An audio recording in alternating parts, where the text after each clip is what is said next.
Well, hello again, everybody, and welcome to my place. As I said earlier, today we're continuing our series from the book of Ruth, chapter 2 today.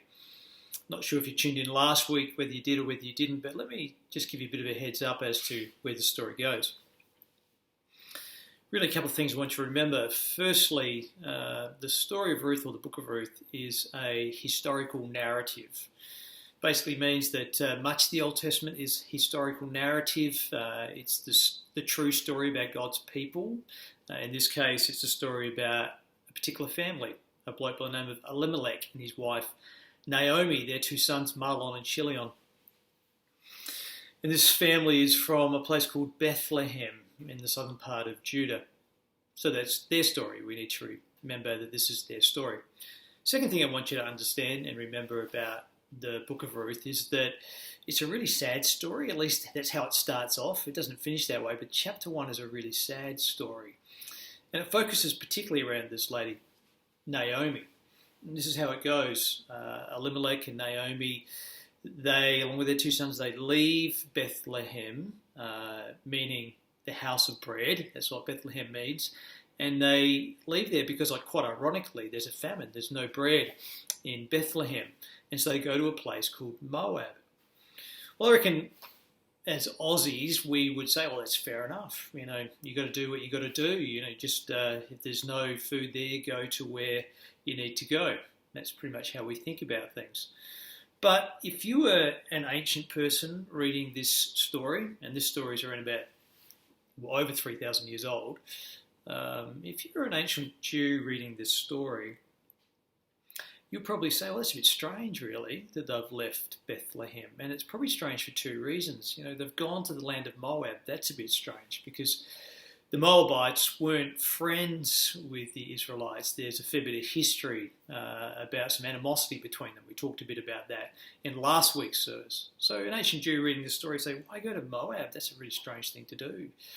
The second thing they'd say that's strange about this is they would say, why did you leave Bethlehem at all? And that's because Bethlehem is part of the promised land. You know, remember the whole story, how it goes. God firstly comes to their forefather Abraham and says, Abraham, I'm going to bless you. I'm going to make you a great nation.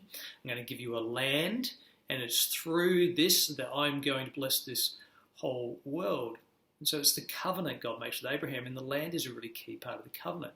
I mean, they leave Egypt under Moses and they go back to the land of Canaan where they've come from and to the promised land. Under Joshua, they go into that. And that's just a few generations before the story of Ruth. See, the land was so central to being a Jew. It's part of the covenant. It's part of who you are. It's very, very deep. So why would you leave? Why would you go away from the promised land? It's a great question. Well, they do so because there's a famine and they say we've got to get food, so they go to the land of Moab. And they go there for some time, this family. They're there for at least 10 years. Their two sons marry. They marry Moabite women, and those women's names are Orpah and Ruth. Okay. So they go there to Moab because, remember this, they go there because they're trying to find life. They're trying to escape this famine. But in actual fact, it's a sad story. They find death. We read really early in chapter 1 that Naomi's husband, Elimelech, dies. And then shortly after that, her two sons die as well.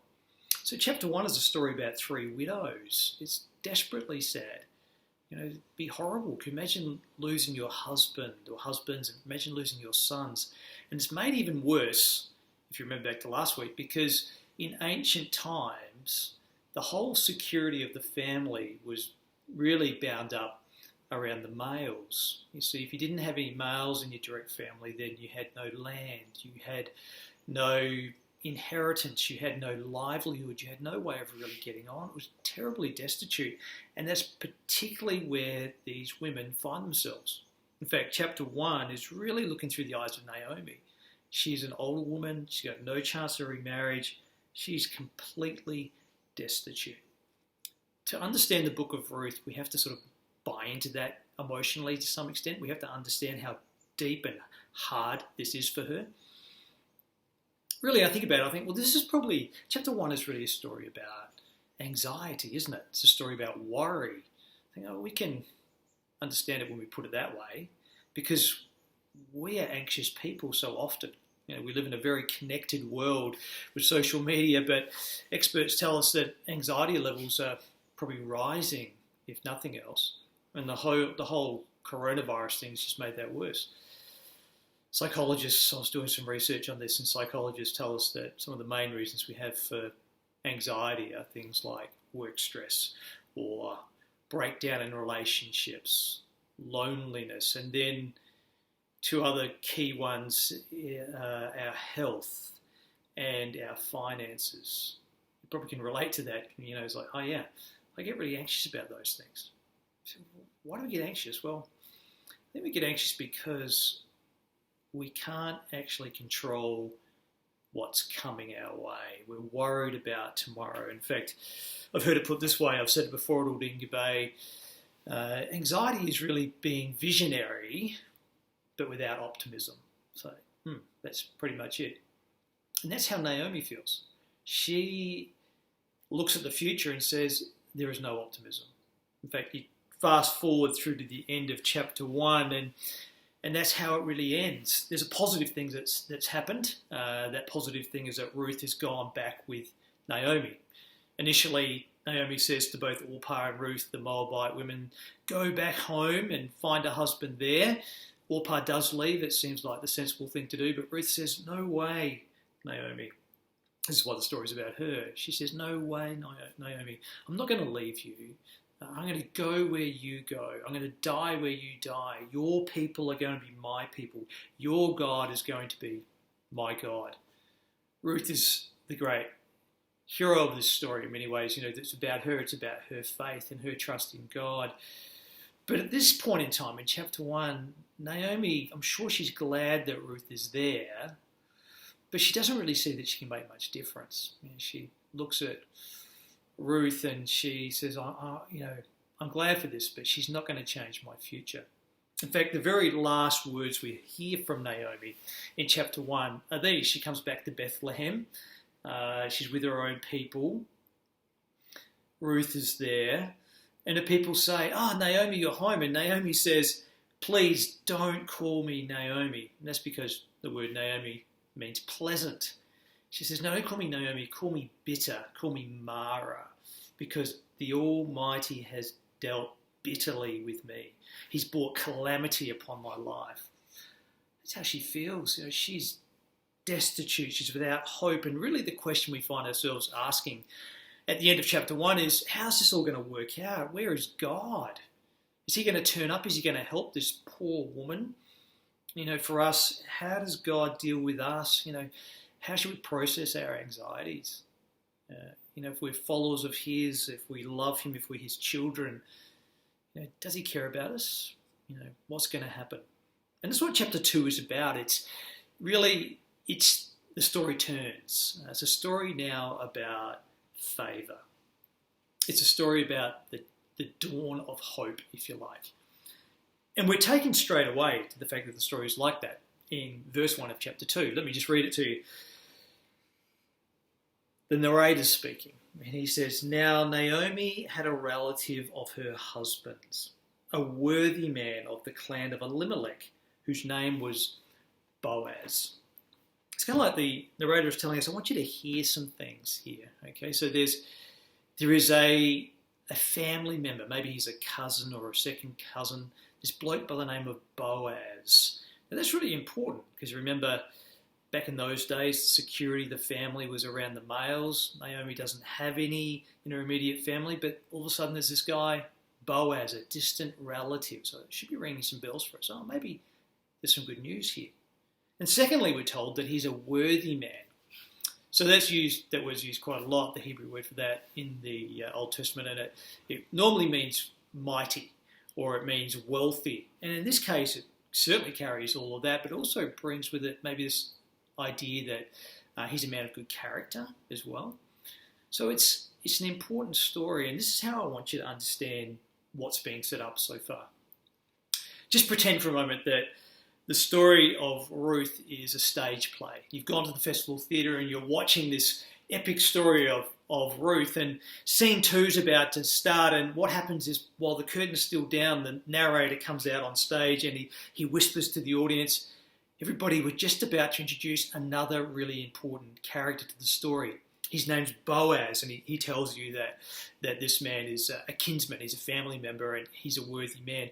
And he's telling you, tuck that away in your mind, because that's what's going on here. See, because when the story starts properly in chapter 2, we're supposed to understand that neither Naomi or Ruth are thinking at all about Boaz at this point in time. In fact, Ruth probably doesn't even know who he is. She's probably never even heard his name. What actually happens on this day in chapter 2 is it's the barley harvest. And so she says to Ruth, the younger woman says to her mother-in-law, I'm going to go out and I'm going to glean grain for us. Well, that's the most logical thing she could have done, because that's the provision that God had made for poor people. This is kind of like the welfare system of the ancient times.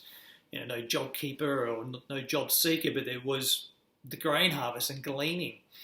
See, God had said in the book of Leviticus, if you're a wealthy landowner and it comes to the harvest, what you need to do is you need to make sure you don't reap right to the edges. You need to leave some. If you drop some, then just leave it there. It's for the poor, it's for the widows, it's for the orphans, it's for the sojourners. You know, those that are transients like Ruth. So this is made for her. So she goes out there on this particular day. But you get to verse 3 and it tells us something really significant. So I want to read that to you. I'm not sure if you've got your Bibles. I'm using the ESV version. Ruth chapter 2 verse 3, and this is what it says. So Ruth set out and went and gleaned in the field after the reapers. And she happened to come to the part of the field belonging to Boaz, who was of the clan of Elimelech. So the narrator wants us to really get this. Remember Boaz, he's in the family line of Naomi's late husband, Elimelech. But another thing in that verse you might have noticed is it's kind of really understated. I think a lot of people pick up on this. She just so happened to come to the field of Boaz. Yeah, that's kind of how it looks from the earth down perspective, isn't it? Sometimes things just happen. It's just chance. It's just the way that it went. But if you know anything about the book of Ruth from what we said last week, is that this is one of the key things in the book of Ruth. It's a book about the sovereignty of God. It's a book about his providence. You know, the idea is that God runs the show. He's in control of everything. Things only happen because he's allowed them to happen. That can be really comforting at times, but sometimes it can be really disturbing, particularly when bad things happen, like they've happened in the book of Ruth. You know, that's why Naomi's so bent out of shape. You know, why does God let this happen? So it can be really troubling, but there's more to the story. You see, the providence of God means that he cares for those who are his. And God takes he takes even the evil things that happen to us, and he uses them for his purposes to bring good and to bring blessing in our lives. We might not always see that here and now, but that's what he is doing. We can rest assured on that. So the story of Ruth is about the providence of God. God is watching out for us. He's always caring for us. In fact, last week we had a children's story as part of the service, and Barb gave that to us, and it was really a story from Matthew 6, the story of Bob the bird. Look at the flowers of the field and the birds of the air. God provides for them. Aren't you of much more worth than they? Your heavenly Father loves you. So that's the whole thing we're supposed to think, isn't it, when it comes to anxiety, is that God is in control. And we see the beautiful way that God is working here in this story, because that's how it goes. She just so happens to come to the field of Boaz, and she's working there later in the day. If you followed the Bible reading from earlier, Boaz comes along. He says, "Who's this woman?" And the manager says, "Well, that's the Moabite woman that came back with Naomi." And Boaz, he knows something about that story. And so he calls her over to himself, and he talks to her. And I don't want us to get lost in this story. I want us to really hear it, but I need to read to you what he says next. It's really important. It's such a key part of what we're supposed to take away from chapter 2. Listen to his words. Verse 8. Then Boaz said to Ruth, "Listen now, my daughter, do not go to glean in another field or leave this one, but keep close to my young women. Let your eyes be on the field that they are reaping and go after them. I've charged my young men not to touch you. And when you're thirsty, go to the vessels and drink what the young men have drawn." This is a really lovely story, really. We're supposed to understand something. Remember, this is the story of the book of Judges, or at least it happens at the time of the book of Judges. The book of Judges was written, and it's a really difficult time for the nation of Israel. You know, they're not at their best during this time. In fact, if you read through Judges, you see that the men don't treat women well at all. But we're supposed to realise that Boaz is different to all of that. He's a powerful man. He's wealthy. He's a landowner. He's a lot older than what Ruth is as well. He's a man that could have taken advantage of her at any time. She's a woman. She's a Moabite. She's poor. Nobody would have cared. He could have done whatever he wanted to with her. But he's not like that. He says, "Come here, my daughter," and he shows so much kindness to her. In fact, what he's really offering her in that passage is protection and provision. Just glean in my field, and I'll make sure the young men don't come near you. They don't hurt you, they don't lay a finger on you. In fact, later on, he even goes further. It's mealtime, and I take it that the landowner provides food for those, his reapers, those that are working in the field, and what he provides for them is roasted grain. But we're told that he calls Ruth over, Boaz does, and he says, "Please sit with us and eat with us." And he gives her so much roasted grain to eat that she can't even eat it all. So she takes some home later on to her mother-in-law. And then he does another thing. He says to those that are reaping, it's kind of like on the side, he says, when you're gathering the stalks, just drop some. Make it look like an accident, probably. Just drop some, because I want Ruth to be able to come and get even more than what she normally would from gleaning. Boaz is really kind, isn't he? He's somebody that's looking out for Ruth. I think, why would he do that? Well, we're told, actually, in the story, he's doing that because he's heard about what Ruth has done for Naomi. He says, I've heard about the kindness that you've shown, how you've left your mum and your dad, you've left your people, and you've gone after Naomi, and you've made her people, a people that you didn't even know your people. And besides that, even more than that, you have taken on the God of Israel and you've put yourself under his wings of refuge. Boaz says, I really pray that God will bless you for that, Naomi. Ruth, rather. I really pray that God will bless you for that, Ruth. It's a beautiful story. And I think we're supposed to learn something here. See, the key character really in chapter 2 is Boaz. The narrator has gone out of his way to tell us about Boaz, and he wants us to really learn something about him. He is a man who is going out of his way to bless Ruth. He wants to show favour to Ruth. He wants her to flourish. I think we're supposed to learn something about that, I think. What are we supposed to learn? I think we're supposed to look at the life of Boaz through the lens of the gospel, really, aren't we? I think there's some real lessons for us. See, when I think about Boaz and I think about the gospel, I think a couple of things. Firstly, I think, Boaz is a bit like God in some ways. God is a God who loves to bless, and that's the whole story of Jesus, isn't it? Jesus comes into this world, the Son of God, the second person of the Trinity. He comes into this world and he goes to the cross and he dies there for us. He takes our sins and our rebellion upon himself, and he rises victorious over sin, Satan, and death itself. And he says, you can be my people. I'll give you salvation. I'll bring you into a relationship with the Father if you would just come and look to me. So God is a God who blesses. He shows us favour and kindness.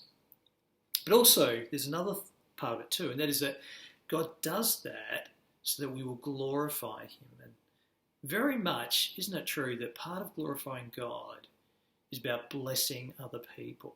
That's the great commandment: love the Lord your God with all your heart, soul and mind, and love your neighbour as yourself. See, we are to be people that are in the business of helping others to flourish, to really help them to hear the gospel and to see what that means in their life and to come under that and to live out of that. That's why we're supposed to care for poor people as part of our mandate. We're to go to those that are oppressed, through their social status and through their poverty, and we're to help alleviate that. We're also to help people that are oppressed just in their own person because of all the things that have happened to them. Church is to be, we talk about Aldinga Bay being gospel and community. We really want it to be that. We want it to be a place where people are liberated from oppression. So it means that we are to forgive. It means that we are to love. It means we are to encourage. It means we're not to nitpick. It means that we are to really help others to flourish, to understand who they are in the gospel, loved by God. That's what we're supposed to do. Yeah, sometimes we need to correct people, perhaps, but we need to do that with great caution and with mercy. That's what Jesus says, isn't he? He says, before you take the speck out of your brother's eye, stop and take the log out of your own eye. See, we are to be really careful about that sort of thing because we can destroy people. Ultimately, we're to help people to hear the gospel and to flourish in that. That's what Boaz is doing to Ruth, and he's doing it in turn to Naomi as well.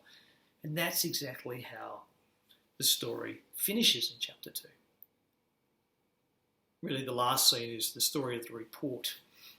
Ruth goes back to Naomi, and her scarf is full, if you like. I don't know where she's been putting all the grain, but she's been putting it somewhere. Maybe it's in her scarf, and she goes back, barely can carry it, bulging at the seams, all this grain that she's been gleaning. And then on top of that, she's also got some of the leftover lunch, the roasted grain from mealtime. And she sits down at the table and you can just envisage the scene, can't you? She pours it out, Ruth does it, and Naomi sees it, and her eyes are bulging. Listen to what she says. Verse 19. And Ruth's mother-in-law, that is Naomi, said to her, "Where did you glean today? And where have you worked? Blessed be the man who took notice of you." It's like, exclamation mark, exclamation mark. Ruth, where have you been? This is amazing. How come you've got all of this? Where have you been? Who's the person? Whose field were you in? And you've got to love what Ruth says. It's with all innocence. She says, it's kind of like, I think his name was Boaz. This man called Boaz, he did all this for me. And Ruth then, is deeply moved. And again, notice her words. It's worth reading it. May he be blessed by the Lord, she says, whose kindness has not forsaken the living or the dead. And then Naomi also said, the man, Boaz, he's a close relative of ours. He's one of our redeemers. That's a really special verse, isn't it? Naomi is sensing that God has not forgotten her. God has raised up one of her relatives, a redeemer. We'll find out more about what that means as we go into next week's sermon. But for now, it's just enough to say that there is a male in their family who's taken notice of them, and he is, reaching out.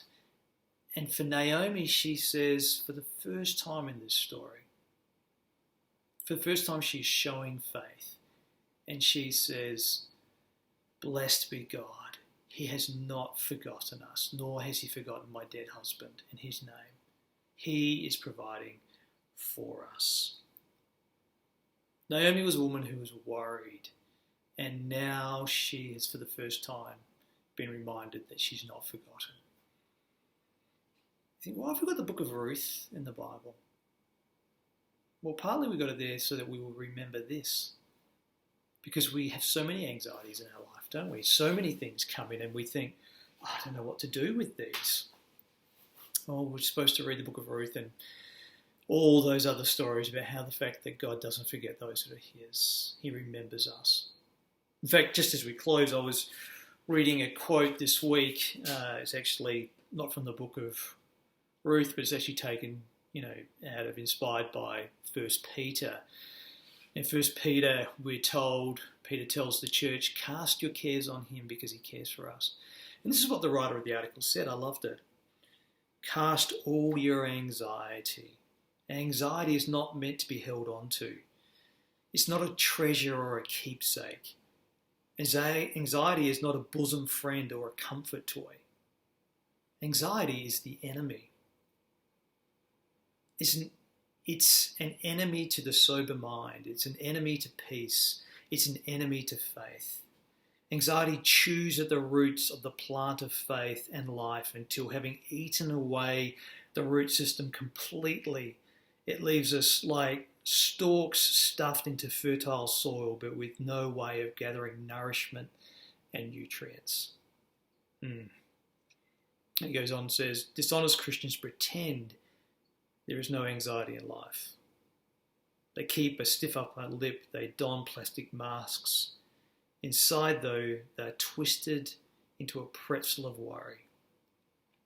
First Peter simply tells us that we should assume that there's going to be things in this world that will make us anxious. But we are to throw or cast our anxiety away. We are cast it onto God, who cares for us. Yes, that is an important point, Andrew. That is an important point, Aldinga Bay Baptist Church, isn't it? Anxiety will destroy us. But no matter how dark the clouds might be as they roll in, there is a God who loves us. There is light on the horizon. He loves us. He's committed to us. He will work all things together for good to those who love him, who are called according to his purpose. We just have to believe that.